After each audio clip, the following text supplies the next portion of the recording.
Penebus kami kuat, penjaga kami tidak terlelap.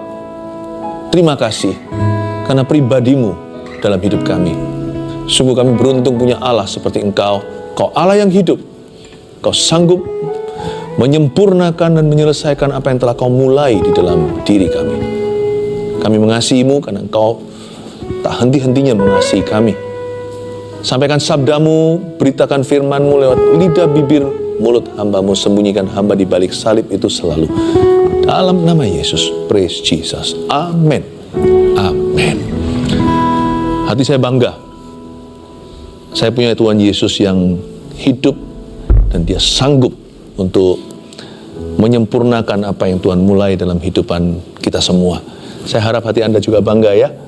Saya hari ini mau membahas sesuatu yang interesting dari Mazmur 121 sambil ambil Alkitab dan catatan. Beri judul demikian, penjaga Israel, penjaga kita. Yes, penjaganya Israel itu adalah penjaga kita individu lepas individu. Saya ingin kita semuanya memandang bangsa Israel dan kita bisa merenungkan kesetiaan Tuhan atas hidup kita.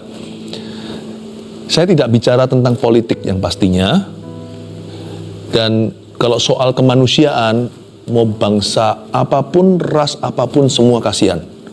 Setiap umat manusia dicinta oleh Allah. Yesus mati bagi setiap suku, bangsa, dan bahasa. Tuhan tidak pilih kasih. Kalau soal keselamatan, mau orang Israel sekalipun, individu lepas individu, perorangan, kalau mereka tidak menerima Yesus sebagai juru selamat, ya nggak selamat. Tetap setiap jiwa binasa di luar Tuhan. Sekalipun kalau keturunan Abraham, Ishak, dan Yakub, masing-masing tetap satu pintu, yaitu Yesus Kristus, satu-satunya jalan. Saya nggak bicara soal dalam konteks ini. Sekarang yang saya mau bawa Anda, bawa kita semuanya untuk belajar, saya ingin kita melihat kesetiaan Tuhan pada keturunan Abraham, kesetiaan Tuhan pada keturunan Daud, dan kita lihat Tuhan itu Tuhan yang sama yang kita sembah. Ya, kita baca dulu Mazmur 121 ayat 1 sampai 8 bunyinya, Tuhan penjaga Israel, nyanyian ziarah. Aku melayangkan mataku ke gunung-gunung, dari manakah akan datang pertolonganku? Pertolonganku ialah dari Tuhan yang menjadikan langit dan bumi. Ia tak akan membiarkan kakimu goyah. Penjagamu tidak akan terlelap. Sesungguhnya tidak terlelap dan tidak tertidur penjaga Israel. Tuhanlah penjagamu, Tuhanlah naunganmu di sebelah tangan kananmu. Matahari tidak menyakiti engkau pada waktu siang, atau bulan pada waktu malam. Tuhan akan menjaga engkau terhadap segala kecelakaan. Ia akan menjaga nyawamu. Tuhan akan menjaga keluar masukmu dari sekarang sampai selama-lamanya. Dimulai dengan kalimat ini, nyanyian ziarah. Kita nggak tahu pasti siapa penulis Mazmur ini, karena tidak dituliskan, tidak tertera. Tapi yang kita tahu adalah konteks Mazmur ini ditulis. Seorang peziarah, kelihatannya dia bukan berasal dari kota Yerusalem, karena dia pergi traveling ke sana. Dan makanya dia dari jauh bisa melihat dan melayangkan mata kepada gunung-gunung. Dia pergi ke Yerusalem untuk beribadah, dan banyak bahaya along the way. Di perjalanan itu sangat rawan. Apa aja bahayanya? Perampokan. Ya, seperti ilustrasi Yesus, orang Samaria yang baik hati itu kan melihat di sisi situ ada orang Yahudi yang habis dirampok habis-habisan. Tapi justru orang Samaria itu yang menolongnya. Jadi pergi ke Yerusalem zaman dulu itu jalan kaki, belum ada jalan-jalan seperti peradaban modern. Itu apalagi kalau melalui satu lembah itu lembah terkenal, yaitu lembah kekelaman namanya. Lembah bayang-bayang, the valley of shadow. Dan di sebelah situ nggak ada matahari nggak kena ke sana. Ya, mataharinya ketatap sama bukit-bukitan. Jadi akhirnya banyak orang-orang melakukan kejahatan. Belum lagi sakit penyakit, sampar, ini itu, kehausan, kelaparan, dehidrasi. Mungkin juga ada yang not feeling well, nggak fit waktu jalan dari kota mereka sebelum ke Yerusalem sudah pingsan. Jadi ada banyak sekali bahayanya. Sama seperti kehidupan kita. Hidup kita dari lahir sampai mati itu penuh bahaya. Sadarkah Anda? Banyak booby trap atau banyak yang namanya ranjau-ranjau yang tidak kelihatan. Dan pada waktu si peziarah ini berjalan, dan dari jauh dia melayangkan matanya ke gunung-gunung, dia bertanya, ayat 1, aku melayangkan mataku ke gunung-gunung, dari manakah akan datang pertolonganku? Sebelum dia sampai ke Yerusalem, kota suci itu, dia mikir-mikir dan merenungkan. Dia mau ketemu Tuhan, tapi justru ketemu Tuhan di jalanan. Ini mengajarkan kepada kita, Tuhan gak hanya ada di sorga bertahta. Tuhan itu juga ada di perjalanan hidup kita. Tuhan yang sama yang ada di journey, atau waktu kita masih OTW, Tuhan yang sama juga ada di destinasi. Misalnya kita pergi dari sini, terbang ke Amerika, ya kan? Transit dulu di Singapura, tergantung maskapai kapal terbangnya. Atau ada juga yang di Korea, naik maskapai Korea. Tuhan itu nggak hanya tunggu kita di sebelah sana, bawa pelang, welcome. Waktu di sorga Tuhan siap sambut kita. Tidak. Tuhan itu yang memulai, Tuhan juga yang mengakhiri. Tuhan itu hadir dan maha hadir. Dia itu Immanuel menyertai. Dia itu menjaga kita, itu komitmennya itu totalitas. Dari lahir sampai mati. Segala musim kehidupan. Jadi Tuhan bukan sebelah sana, udah tunggu kita di airport Amerika. Dari kita terbang, terserah dari kota mana di Indonesia, Tuhan itu sudah bersama dengan kita, duduk di sebelah kita. Kita transit di mana, dia di situ bersama dengan kita. Nanti di sebelah sana, dia pula yang menyambut welcome home. That's your God. The same God in the journey is the same God in the destination. Allah yang sama di perjalanan, dia juga di tujuan. Allah yang sama yang sudah berada di tujuan kita. Aku melayangkan mataku ke gunung-gunung, dia kira nanti di situ di Yerusalem dia ketemu Tuhan. Ternyata di perjalanan dia sudah dilawat oleh hadiratnya. Makanya dia tulis Mazmur ini, saya bisa bayangkan, kalau bukan karena Roh Kudus hinggap di hatinya, kalau bukan karena zaman Tuhan, gak mungkin keluar kata-kata dan kalimat yang begitu dalam, yang begitu manis, yang begitu penuh urapan. Aku melayangkan mataku ke gunung-gunung, dari manakah akan datang pertolonganku? Orang ini berharap kepada Tuhannya. Ya, dia tidak bergantung pada GPS-nya, pengetahuannya, jalan lika-likunya, atau bahkan mungkin dia bawa bodyguard. Mungkin dia sewa yang namanya security atau untuk mungkin dia ada yang melindungi, mungkin ada yang dibayari. Dia berkata, dari mana akan datang pertolonganku? Pertolonganku bukan datang dari mana-mana. Ayat 2, pertolonganku ialah dari Tuhan yang menjadikan langit dan bumi. Dia berkata, yang jadi pertolonganku adalah penciptaku. Tuhan yang menjadikan langit dan bumi, dia menyebut Tuhan adalah penciptanya. Dia berkata, karena engkau yang menciptakan aku, engkau yang paling tahu aku. Karena engkau yang menciptakan saya, maka engkau yang paling sayang sama saya. Karena Tuhan yang menciptakan aku luar dalam ini, Tuhan yang tahu bagaimana menjaga aku dan melindungi aku.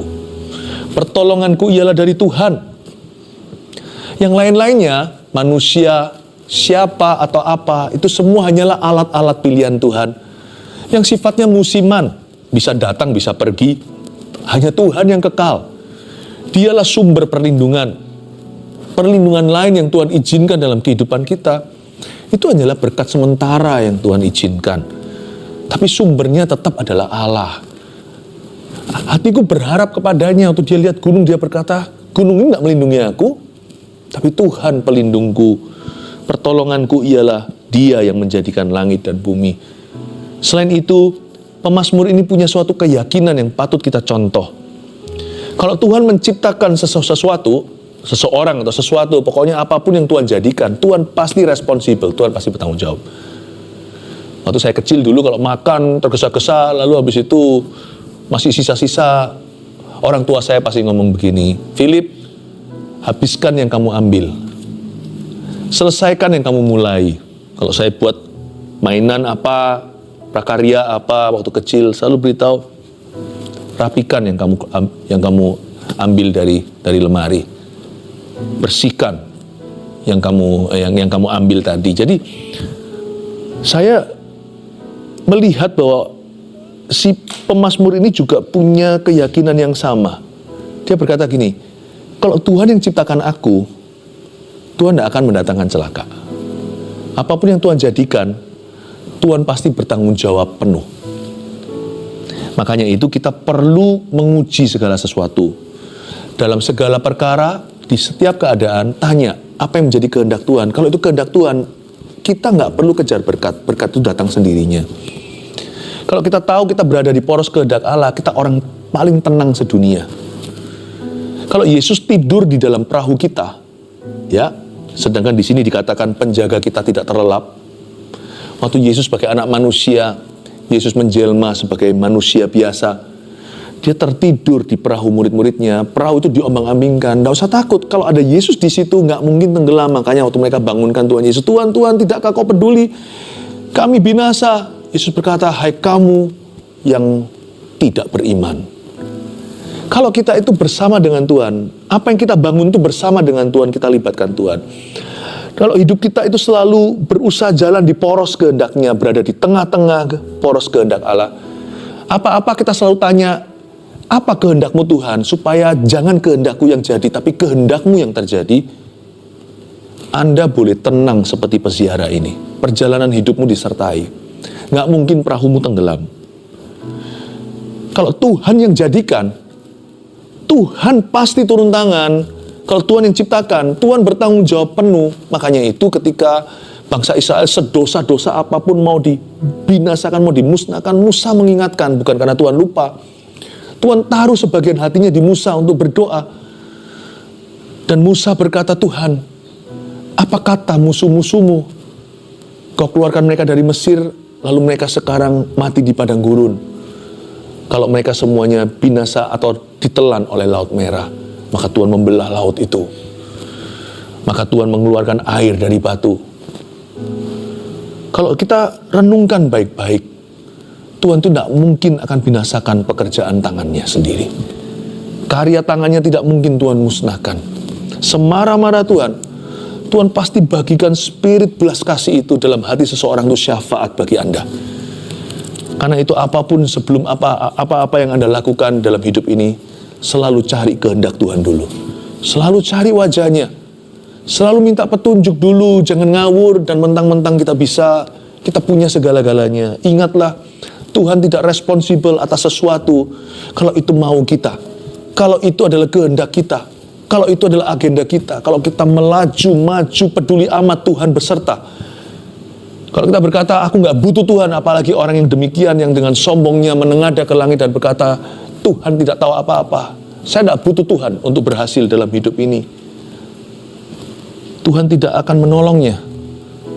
Tapi kalau kita tahu bahwa apa yang kita lakukan ini sudah permisi dengan Tuhan, segala sesuatu selalu dimulai dengan doa dulu. Pertolonganku ialah dari Tuhan, kita berhak berkata demikian. Yang menjadikan ini. Bisnisku ini pun datangnya dari Tuhan. Aku menerimanya by grace dengan anugerah. Pelayanan yang kuterima, surat Paulus berkata, ini oleh karena kemurahan Allah. Makanya itu aku nggak mudah down. Aku nggak bisa dikalahkan. Aku tidak akan kecewa dan putus asa. Karena pelayanan ministry yang kuterima ini datangnya dari Tuhan. It's by grace only, oleh kemurahan Allah aku menerimanya. Tuhan, anakku ini Kau yang kasih. Ini bukan suara orang yang kecewa, lalu tuding-tuding yang maha kuasa, bukan. Tapi suatu suara keyakinan, seruan iman. Tuhan, anakku ini Kau yang kasih. Kalau sekarang dia nakal, Tuhan Yesus maafkan aku kalau ada kekurangan dalam parenting atau caraku membesarkannya.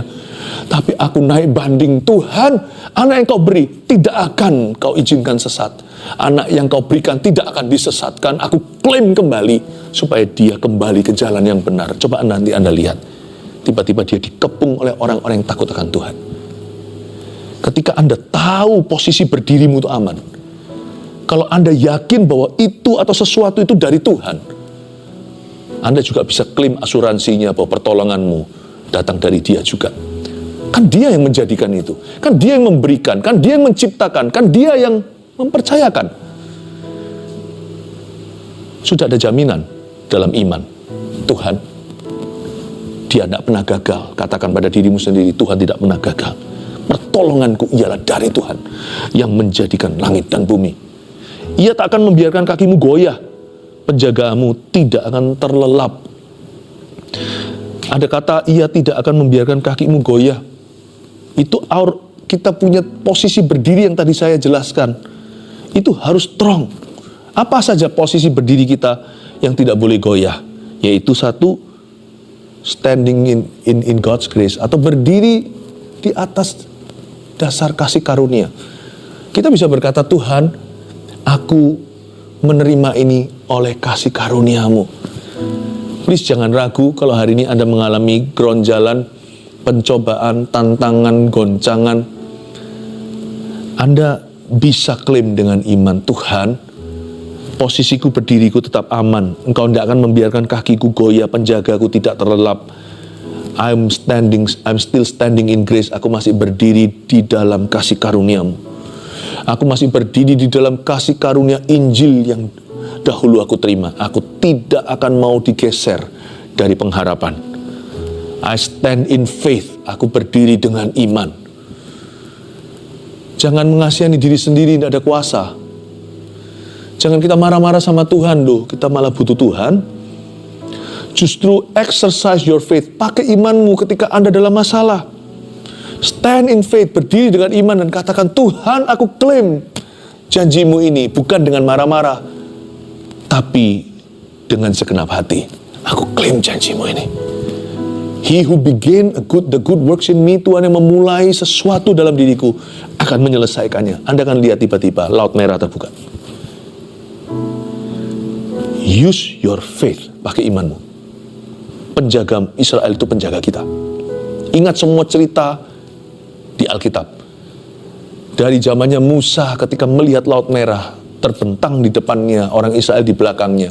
Lalu belakangnya lagi dikejar-kejar untuk dibunuh oleh orang-orang Mesir dan kereta kudanya. Musa mengangkat tangannya dengan iman. Dia tidak mengasihani diri sendiri. Dia tidak panik dan berkata gimana. Dia tenang dan dia mengangkat tangannya kepada Tuhan. Your footing should be strong nowadays, hari-hari ini. Karena dunia ini, seluruh bumi ini goncang. Apapun, sektor apapun. Ekonomi juga, politik, ekonomi, masyarakat, segala bangsa mengalami kegoncangan.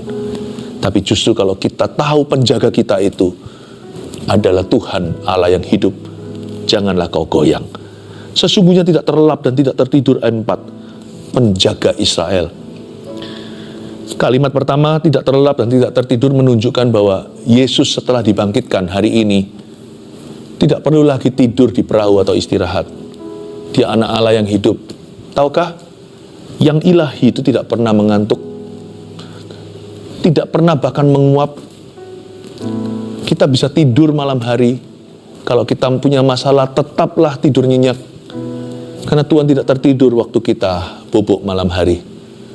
Tuhan bekerja pada saat kita tidur. Mazmur 127 katakan Tuhan memberikan tidur kepada orang yang dicintainya. Dan versi lain mengatakan berbunyi begini, Tuhan memberikan kepada yang dicintainya waktu dia tidur. Miliki pewahyuan ini, tangkap sesuatu yang sederhana di dalam hati. Waktu saya tidur malam hari ini, Roh Allah bekerja tanpa sepengetahuan saya. Percuma kita ngelembur malam-malam kalau hati kita penuh dengan kekhawatiran. Percayalah kepada Tuhan, yang ilahi itu nggak pernah ngantuk, bahkan tidak pernah menguap.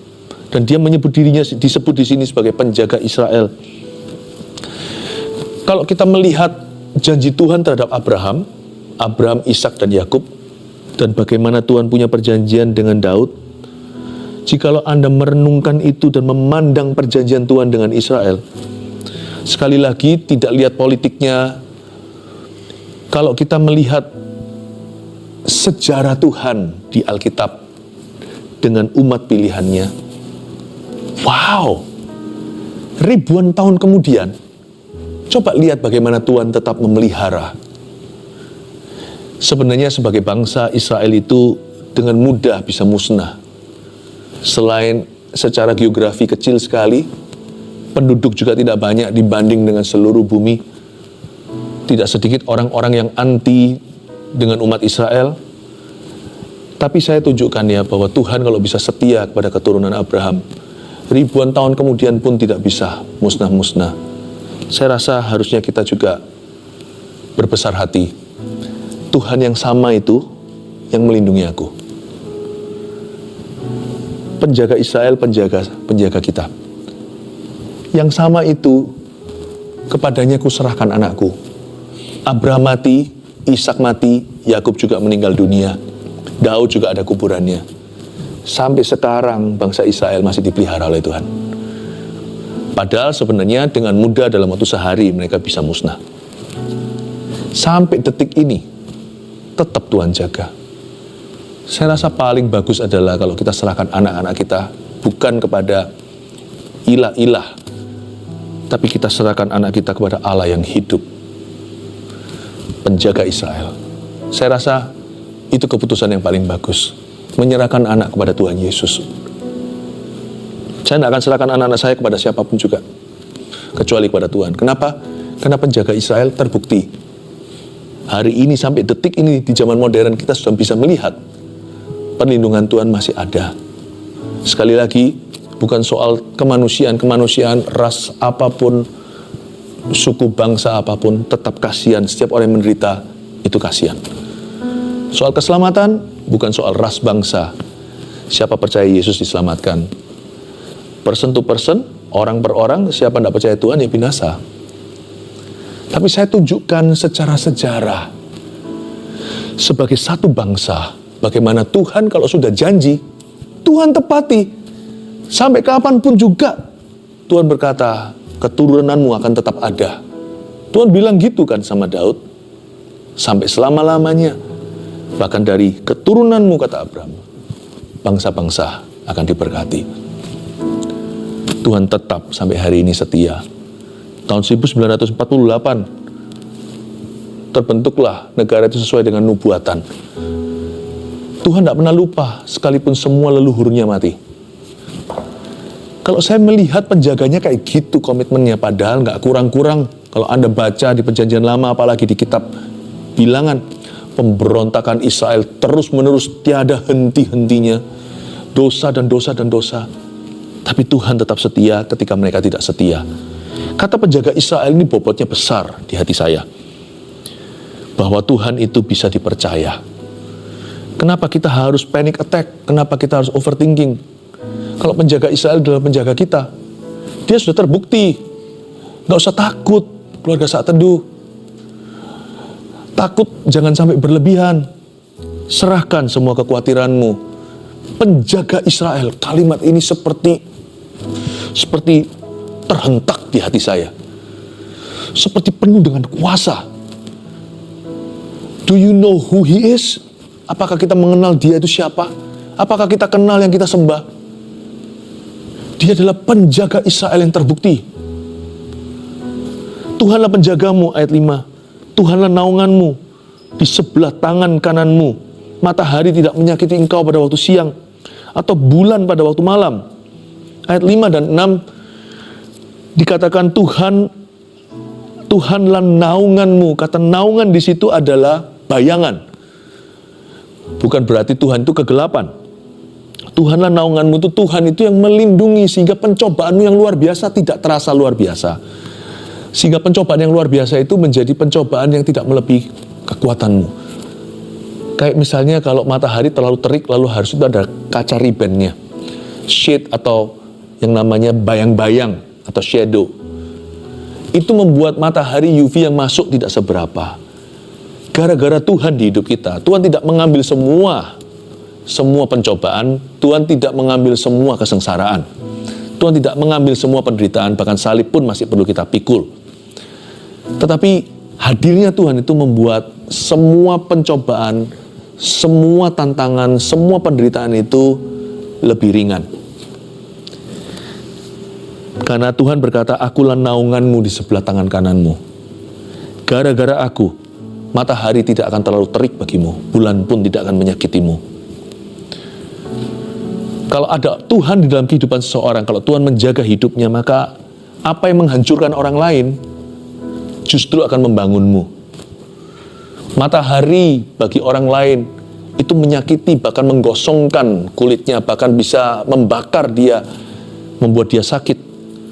Tapi kalau ada Tuhan, matahari itu menjadi gizi dan vitamin D. Maksudnya Tuhanlah naunganmu di sebelah tangan kananmu itu.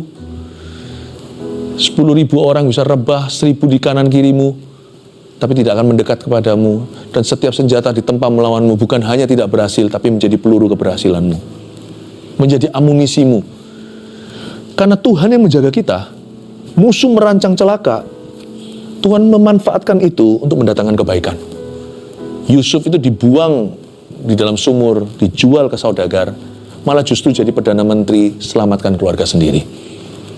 Karena Tuhanlah naungan di sebelah tangan kananmu. Kalau Tuhan menjagamu, kalau engkau dan aku mengizinkan Tuhan menjadi penjaga kita, kita betul-betul mengakui dan menghidupi itu. Tuhan, Kau yang menjaga aku percaya kepadamu. Dengan iman kita sungguh-sungguh, dunia kata kita celaka, tapi Tuhan akan pakai setiap musim celaka itu untuk mendatangkan kebaikan dalam hidup kita, sehingga semua orang akan akhirnya garuk-garuk kepala dan berkata, kok bisa? Bukannya harusnya orang itu sudah hancur. Sorry ya, yang membuat perbedaan di sini loh, Tuhanlah naunganku di sebelahku, di sebelah kananku. Itu yang membuat beda. Matahari tidak menyakiti engkau pada waktu siang. Ini adalah Tuhan melindungi kita dari musuh yang kelihatan. Matahari waktu siang, atau bulan pada waktu malam. Tapi Tuhan juga sanggup melindungi kita dari musuh yang tidak kelihatan. Baik itu roh-roh jahat di udara, baik itu melindungi kita dari orang-orang yang, kalau Anda dibuka matanya ya, akan kelihatan di dalam peperangan rohani itu begitu sengitnya, tapi kita nggak kerasa, kita tenang-tenang aja hidup. Saya pernah sekali datangi orang dan berkata, kok nggak mempan apa?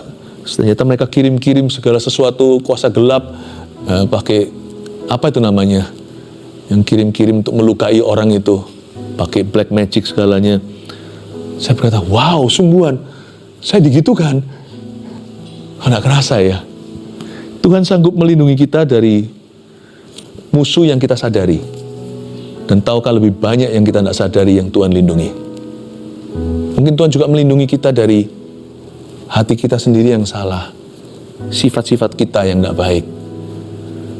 Tuhan itu kalau menjaga hidup kita itu komplit, dari yang kelihatan maupun tidak kelihatan. Tuhan akan menjaga engkau terhadap segala kecelakaan, Ia akan menjaga nyawamu. Tuhan akan menjaga keluar masukmu dari sekarang sampai selama-lamanya. Tuhan akan menjaga keluar masukmu. Dengan kata lain, ayat 8, Tuhan kalau menjaga kita itu at all times, all the time, setiap waktu, sampai selama-lamanya. Tuhan yang sama saat matahari terbit adalah Tuhan yang sama saat matahari terbenam, seperti lagu sekolah minggu itu, dari terbit matahari sampai pada masuknya, nama Tuhan dipuji. Tuhan yang sama pada masa muda kita, Tuhan itu juga tidak berubah sampai masa tua kita. Justru ketika rambut sudah ubanan, putih rambutnya, Tuhan menggendong kita. Malah Tuhan semakin berlebihan. Makin lama anggur itu makin manis. Satu-satunya Tuhan yang tidak pernah luntur janji. Pahami, Tuhan akan menjaga keluar masukmu itu berarti all the way. Kalau Tuhan sekali komitmen sama hidup seseorang, itu seterusnya. Karena itu kalau sampai orang meninggalkan Tuhan, itu orangnya yang keterlaluan, bukan Tuhannya. Itu pun Tuhan masih kejar loh, kemanakah aku dapat pergi menjauhi rohmu. Tuhan masih kejar-kejar, tangan Tuhan masih menekan dia dengan berat. Seringkali kita menuduh Tuhan menyerah atas hidup kita, malah sebaliknya kita yang sering menyerah. Kita yang sering menyerah di hadapan Tuhan. Dari sekarang sampai selama-lamanya, saya punya satu sukacita yang tidak bisa tercuri. Senang sekali jadi anak Tuhan. Kenapa? Karena Tuhan itu kalau setia sama saya sampai hari ini, selama ini loh, udah puluhan tahun itu Tuhan tidak pernah meninggalkan. Bahkan sebelum saya kenal Tuhan itu Tuhan lindungi tanpa saya menyadari. Masa di ujung hidup saya Tuhan akan lepaskan? Itulah sebabnya orang Kristen tidak boleh hidupnya khawatir akan hari esok. Karena kita tidak tahu hari esok, saya tahu itu membuat kekhawatiran. Tapi karena kita tahu Tuhan yang pegang hari esok, dan kita tahu karakternya itu kayak apa, kita tahu dia itu siapa itu, dan sudah terbukti dari keturunan Abraham hingga hari ini. Kita tahu. Jadi saya nggak mau khawatir akan hari esok karena saya kenal Tuhan. Tuhan tuh nggak akan lindungi saya selama itu melalui segala macam ranjau-ranjau, melalui semua jebakan, hanya ujung-ujungnya nanti di depan gerbang sorga menolak saya. Ngapain, buat apa dilindungi selama ini kalau ujungnya dihempaskan? Tuhanku nggak pernah pemberi harapan palsu. Kenapa saya tenang hidupnya? Karena saya punya penjaga dan saya kenal dia. Dan penjaga saya adalah penjaga Israel yang sudah terbukti dengan keturunan Abraham beribu-ribu tahun. Kita usianya baru berapa puluh. Dia sudah membuktikan beribu-ribu tahun dan ribuan generasi. Sampai hari ini Tuhan berkata, keturunanmu ada, tidak bisa punah, tak ada yang bisa musnahkan. Wow, kita punya Tuhan kayak gitu. Ayo dicatat 3 poin serangkuman ini. 1, penjaga Israel penjaga kita ya. Pertama, penjaga Israel juga menjaga setiap individu yang berharap kepadanya. Jadi, kalau penjaga Israel kan besar kan, penjaga satu bangsa. Dia juga penjaga saya secara pribadi. Kalau mau ditambahkan boleh, bahasa Ibrani penjaga itu samar. Samar itu artinya bodyguard. Tuhan itu nggak melindungi kita demi sekedar melindungi. Dia itu pasang badan. Buktinya apa? 2000 tahun lalu dia kasih badan sama kita. Supaya kita nggak ke neraka, supaya setan tidak berkuasa. Namanya Yesus Kristus mati di kayu salib. 2, Tuhan bertanggung jawab untuk menjaga apa yang dia ciptakan dan jadikan. Pesan sederhana, apapun yang Anda lakukan sebelum Anda memutuskan, selalu doa cari kehendak Tuhan. Kalau Anda tahu itu kehendak Tuhan, minimal Anda serahkan rencana Anda kepadanya. Anda tidak usah takut kemudian hari kalau menghadapi tantangan, karena Tuhan pasti bertanggung jawab. 3, penjagaan Tuhan tidak berubah dari awal proses hingga pada akhirnya. Kebanyakan kita itu habis nafas di tengah-tengah. Waktu berharap sama Tuhan itu di separuh jalan kita kecewa atau putus asa. Saya ingatkan hari ini ya, nafasnya sama Tuhan itu harus nyampe ke garis finish. Garis finish, karena penjagaan Tuhan itu nggak pernah berubah di awal proses hingga pada akhirnya. 3 poin sini ditangkap baik-baik. Mari kita sama-sama berbunga-bunga hati dan berbangga bahwa penjaga kita itu ternyata adalah penjaga Israel. Penjaga Israel adalah penjaga keluarga kita. Dan apapun yang kita miliki di hidup ini, serahkan kepadanya. Untuk setiap orang yang menuliskan doa, ekonomi pekerjaan, Tuhan, hamba berdoa, I speak blessing for your people. Ke atas umatmu kuucapkan berkat di dalam nama Yesus Kristus. Hamba berdoa kau sembuhkan yang sakit sekarang, bukan cuma yang retak. Ya Tuhan, yang patah tulang bukan hanya soal tulang, tapi di dalam nama Yesus, every kind of healing, semua kesembuhan yang dibutuhkan. I speak your blessing in Jesus name, dalam nama Yesus. Dan semua urusan rumah tangga, hubungan keluarga yang runtuh, Tuhan juga pulihkan. Bukan hanya tulang, tapi hubungan. Terima kasih Tuhan. Terpujilah namamu. Kami bersyukur kepadamu untuk kebaikanmu pada hari ini. Kami berterima kasih karena kemurahanmu lebih dari hidup. Jemaat yang dikasihi Tuhan, angkatlah tangan, terimalah berkat dari Allah Bapa, Putra, dan Roh Kudus. Penjaga Israel mengasihi. Terimalah mujizat di dalam nama Tuhan Yesus. Haleluya. Amin.